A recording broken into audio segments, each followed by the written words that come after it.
What's going on, everybody? Josh Engleman here for Stokastic.com, back again with the NBA DFS contenders on DraftKings for Thursday, December 15th. Now, be sure to hit that like button, subscribe to the channel, hit the notification bell so you know when everything goes live. Follow me on Twitter at Josh Engleman. Let me know in the comment section who are your favorite and least favorite plays for today's slate. Finally, we got to talk a little bit about BetMGM, presenting sponsor of this video.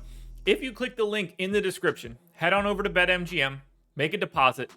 It's got to be at least $10, but my hope you go a little bit heavier than that, because your first bet is a risk-free bet up to $1,000 plus 2 free months of Stokastic Plus Platinum. So if you're looking to see what we have behind the paywall, there's no better way to sign up and try and get a bit of a deal. So take advantage now before it goes away. Now, we round out the bottom of my top 10 with Joval, Marcus Morris, Tyler Hero, Lauri Markkanen, and Steven Adams on the outside looking in. Who will be my favorites? My top 5 plays for today? It's time to find out. In first at number 5, maybe, is Ivica Zubac. He's center eligible, 5,300, projected for 29. The goal's 36, optimal lineup 22% of the time. Assuming he plays, I'm really interested in Zubac here. I don't think we're going to see Kawhi Leonard on the back-to-back, which makes it just a little bit easier for Zubac to close. In 27 minutes, he gets to number 5, and I think there's a ceiling for 32 or 33 if it's breaking correctly. A little over a fantasy point per minute, 10.5 points, 10.5 boards, an assist, and a stock and a half. You get a matchup against Phoenix. It's a 1.5 point line, so the game should be competitive. I just don't know if he's going to play today. Is a little banged up, so we will see. We're going to need an injury report for the Clippers. That's not going to come until much later this afternoon. But for now, assuming he is in and assuming he's still starting, 5,300 for Zubac is not enough.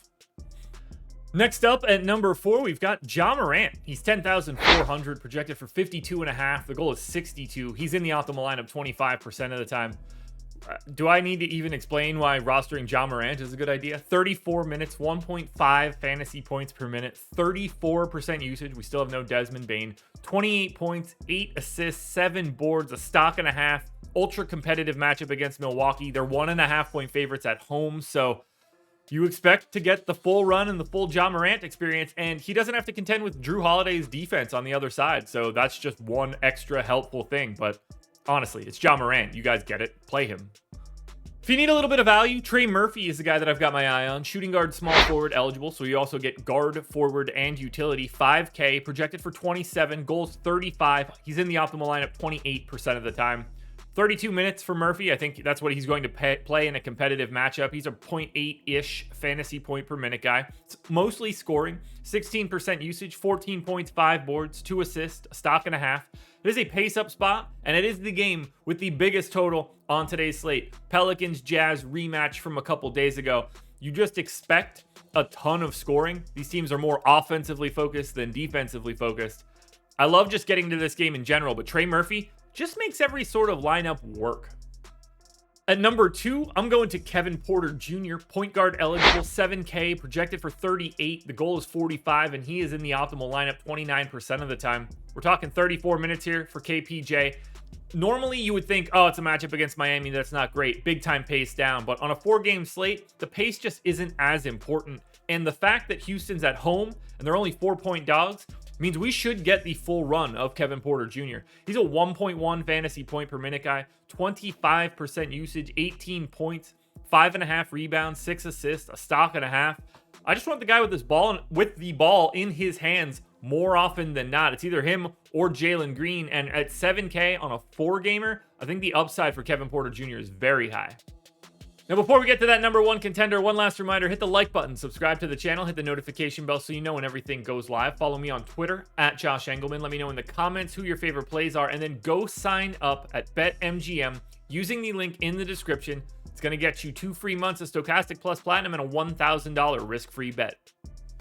Finally, at number 1, if you didn't like Kevin Porter Jr., you can go to Jalen Green, his teammate, point guard, shooting guard eligible, 6,600, projected for 36. The goal is 43. He's in the optimal lineup 30% of the time.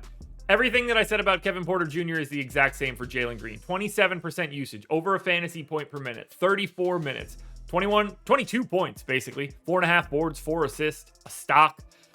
Again, another matchup with Miami where somebody's got to score. One of these two guys is going to be really good. There's a reason they're both at the top on this 4-game slate, but It's very difficult to find value right now. This mid tier is, I think, where you're living. The balanced build is a lot easier to get to. There is no real stars and scrubs path yet. We'll see what happens for news. But for now, I like going to Houston.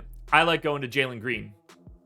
Alrighty, folks, that will do it. Those are my NBA DFS contenders on DraftKings for Thursday, December 15th. FanDuel version's around here somewhere, so check it out. Good luck tonight, everybody. Win some money. We're back again tomorrow morning for another edition of the Contenders.